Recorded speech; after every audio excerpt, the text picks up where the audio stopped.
Seguramente a ustedes esto le va a causar alguna decepción, a pesar de que muchos lo prevían. Estamos hablando de que el Ministerio Público cerró una de las causas del caso Soquimich contra 10 imputados sin responsables en una causa donde, digamos, lo que se investigaba, entre otras cosas, era, sí, delitos tributarios en virtud del financiamiento ilegal de la política. Vale decir, pagos de facturas contra informes que no se habían realizado. Falso de informe, una justificación para simplemente entregar dinero a personeros políticos, dinero que terminaba en la campaña. En este caso se habla de la campaña de la expresidenta Michelle Bachelet, y nuevamente aquí se ha vuelto a poner sobre la mesa la actuación del Servicio de Impuestos Internos. En estas causas se requiere una querella, una acción judicial por parte del Servicio de Impuestos Internos para que el juicio prospere. Eso no ha ocurrido. Fíjate que en el gobierno anterior, durante el gobierno anterior, la derecha, que entonces era la oposición, criticaba al Servicio de Impuestos Internos. ¿Por qué? Por no presentar estas querellas, señalando que había habido una preocupación del Servicio de Impuestos Internos por algunas causas, Penta en particular, vinculada a la UDI, pero cuando aparecieron políticos de la nueva mayoría o de la centroizquierda o de la izquierda vinculado al financiamiento ilegal, el Servicio de Impuestos Internos fue mucho menos diligente en presentar estas querellas o denuncias. Sí, solo para dar más contexto al asunto, no hay que olvidar las decisiones que tomó el Servicio de Impuestos Internos en su minuto en relación a no presentar lo que estamos diciendo, lo que limitó en definitiva las opciones que tenía el Ministerio Público para seguir investigando.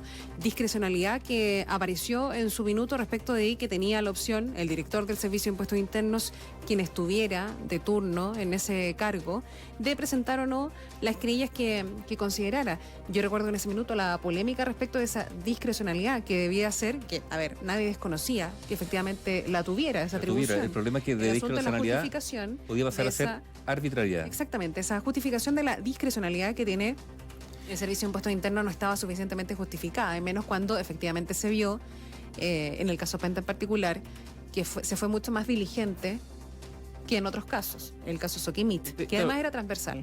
En la medida que empezaron a aparecer más y más, pero ¿sabe lo que es realmente sorprendente? Yo vuelvo al punto.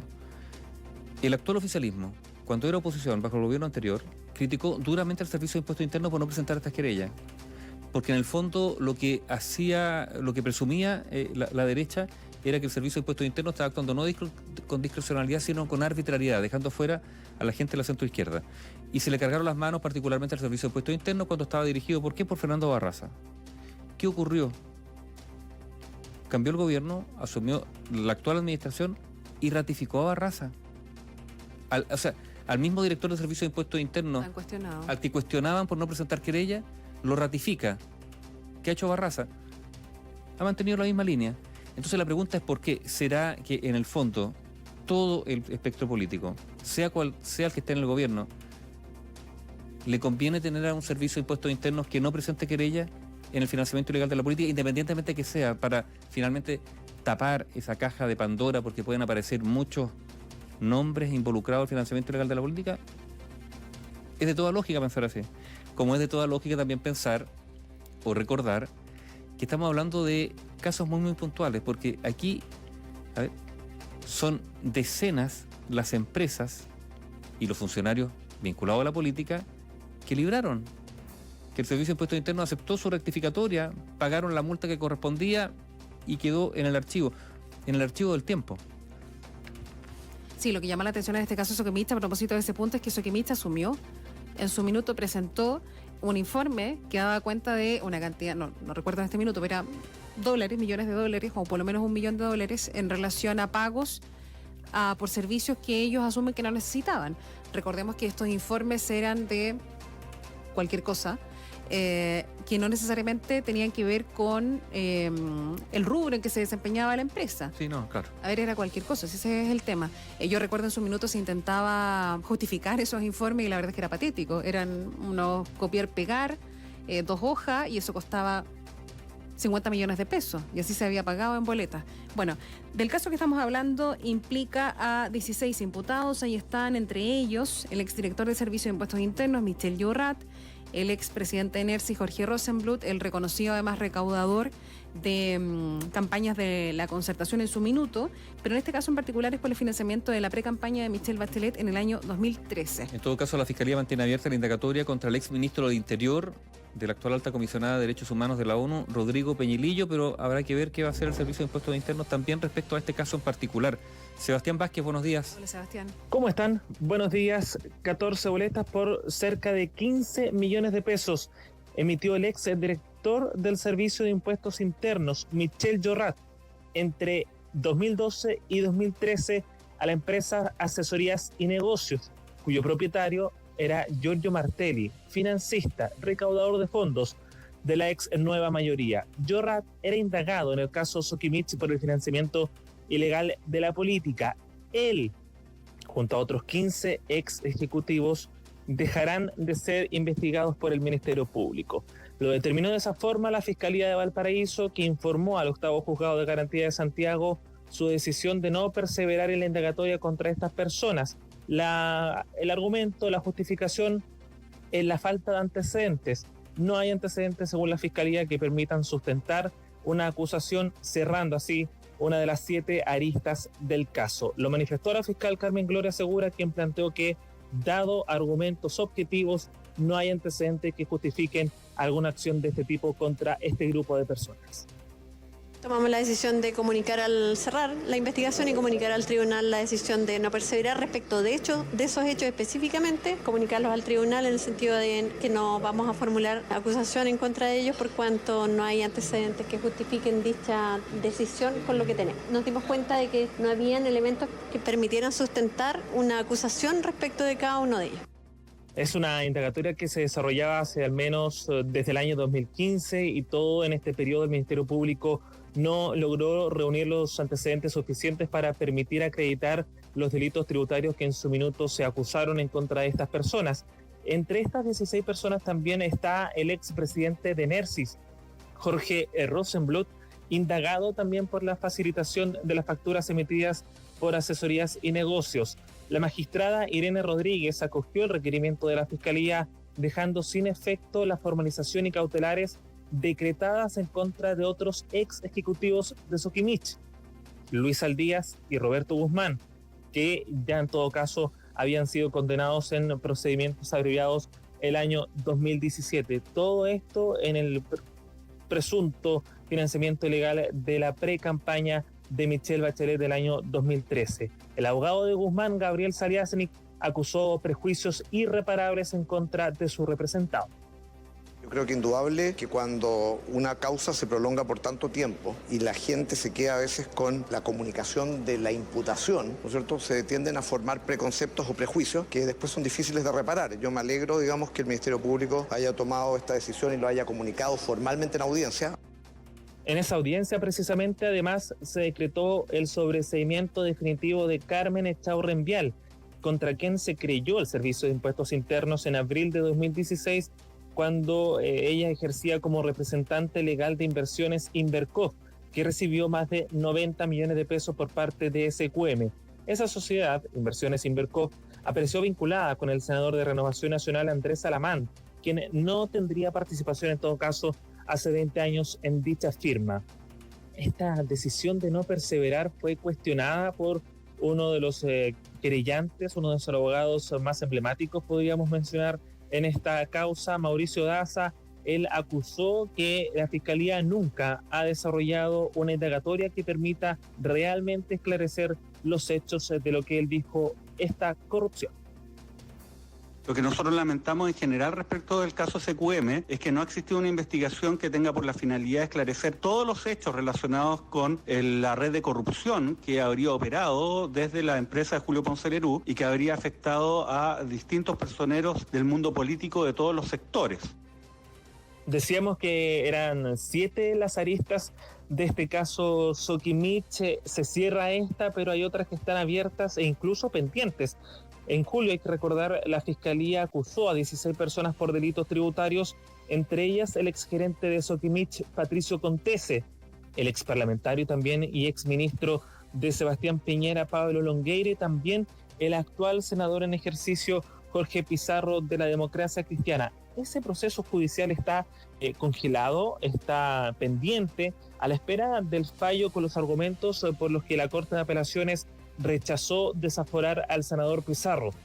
Se estima en la Fiscalía que alrededor del año 2020 ya podría haber novedades concretas en torno a esta arista del caso Soquimich. Sin embargo, también continúa abierta la investigación en contra del exministro del Interior, de uno de los exministros de Interior de Michelle Bachelet, Rodrigo Peñalillo. Él también indagado por la emisión de facturas falsas, y el Ministerio Público en este sentido tampoco descartó que haya novedades judiciales en contra del ingeniero comercial actualmente radicado en Estados Unidos, Nivaldo. Ya, pero mira, más allá del caso puntual, ¿no? Uno tiene la sensación que se confirma la aprehensión de que finalmente esto va a terminar sin grandes responsables, con algunos casos emblemáticos. O sea, hay personas que han sido liberadas por el Servicio de Impuestos Internos a pesar de tener financiamientos por montos muy altos, de ser personas muy relevantes, frente a otros con los cuales sí prosperaron las querellas por montos mucho menores en casos menos relevantes. Cuando se les permitió rectificar y pagar la multa. Además, Quedaron libres de cualquier tipo de procesamiento penal que debieran haber cumplido, pues ese es el punto. fíjate que aquí no hemos tenido una Odebrecht, ¿no es cierto? Como ha ocurrido con tantos países, esta empresa constructora brasileña que coimió a medio mundo, a distintos gobiernos o políticos en América Latina para conseguir prebendas para su negocio. Pero sí, OAS. Pero OAS estuvo en nuestro país, empresa brasileña, y la indagatoria sobre OAS, ¿por qué no prosperó? Bueno, porque el Ministerio Público, la justicia chilena, no quiso aceptar la colaboración de testigos brasileños que sí estaban dispuestos a declarar respecto al financiamiento ilegal de campañas en Chile, porque no se le otorgaron las garantías mínimas de que no fueran procesados acá. Vale decir, usarlos como testigos protegidos, cosa que se ha hecho en otros países. La delación compensada, que Delación acá compensada. existe solamente para casos de lavado de activos, o para ser más clara, en tema financiero. Es la única opción que existe. Las colusiones y qué sé yo, y se puede utilizar, pero en otro ámbito de la justicia no existe. Ahora, más allá de que no hayan prosperado estas investigaciones, yo insisto, por esta discrecionalidad que a veces parece como arbitrariedad por parte del Servicio de Impuestos Internos, quedó perfectamente asentado en la opinión pública. Aquí el financiamiento ilegal de las campañas fue transversal, fue amplio, y que estas cosas no se hacen a cambio de nada. Y esto repercutió, por ejemplo, fuertemente en la ley de pesca, que hoy día es considerada una ley inválida por muchos. Bueno, se está pidiendo la nulidad, pero Sí. una ley que todo dice que debería cambiarse. ¿Por qué? Porque en su origen aparece contaminada por el financiamiento ilegal de políticos. Ahora, Sebastián, tú lo decías bien en el final de tu informe, la esperanza respecto de lo que pueda pasar con Rodrigo Peñalillo, la verdad es que no es muy, muy alta. Él ni siquiera vive en Chile, ¿no? No, él está radicado en Estados Unidos, y contra él tampoco hay una querella que permita, ayer incluso lo cuestionaba la fiscal Carmen Gloria Segura, de la fiscal de Valparaíso, que no existe la oficialización de una acción en contra de Rodrigo Peñalillo, por eso es que tampoco se ha podido avanzar tan de forma concreta en contra de una acusación, por ejemplo, en contra del ex ministro del Interior. Y llama la atención que se toma esta decisión, pues hay varias aristas que siguen abiertas y por ende existe la investigación la intención podría existir que aparezcan nuevos antecedentes, y ahí surge la duda de por qué entonces se cierra esta arista. Probablemente por eso también el Ministerio Público decide no sobreseer, porque esa era la otra alternativa. De forma definitiva, pues solo se deja de investigar, y por ende, si existen nuevos antecedentes, podría retomar esa indagatoria en contra de estas personas. Pero no deja de llamar la atención, Nivaldo, Katy, que se cierre un caso o una arista del caso en un caso cuya arista madre y otras líneas investigativas permanecen abiertas, y que por ende podrían todavía destacar o aparecer nuevos antecedentes que permitan acreditar delito en estas 10 personas que ya fueron dejadas de investigar, al menos por ahora. Gracias, Sebastián. Buenos días. Chao, Sebastián. Mira, simplemente decir, a veces el chauvinismo nacional es tan grande, la soberbia, se mira a los países del continente, claro, a veces en virtud de ciertas cifras que dan una ventaja a Chile, ¿no es cierto? Vamos a ver luego después, por ejemplo, la disminución de la pobreza, ya. Pero en Chile el financiamiento ilegal de la política va a terminar, en el fondo, sin grandes culpables. Va a terminar con un grado de impunidad gigantesco.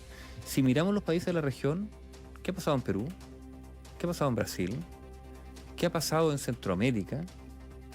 ¿Qué ha pasado en Argentina? Por lo menos ha habido, creo yo, una intencionalidad mucho mayor en esos países de encontrar a los culpables y sancionarlos. Aquí se ha extendido un manto gigantesco que yo tengo la sensación que solo puede provenir de un acuerdo transversal entre todo el mundo político, de decir, archivemos esto, los que aparecieron lamentablemente tendrán que ser los chivos expiatorios, pero lo grueso, el financiamiento ilegal de la política, va a terminar en la impunidad.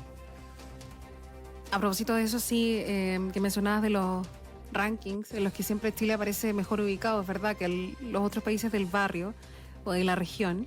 Yo recuerdo que hasta hace no mucho tiempo Chile aparecía siempre en los primeros lugares de bajo nivel de corrupción. Era envidiable la figura y los lugares que ocupaba Chile. Resulta que después de que empezamos a saber y conocer todo este tipo de casos, en realidad no es que Chile no sea corrupto, sino que la corrupción es legal. Es que había una percepción. Está de tal forma camuflada que puede permitirse. No sé si llamarlo ilusión de la corrupción o qué. Claro, Carabineros, Fuerzas Armadas. A eso voy. Además Del tema del financiamiento de la política.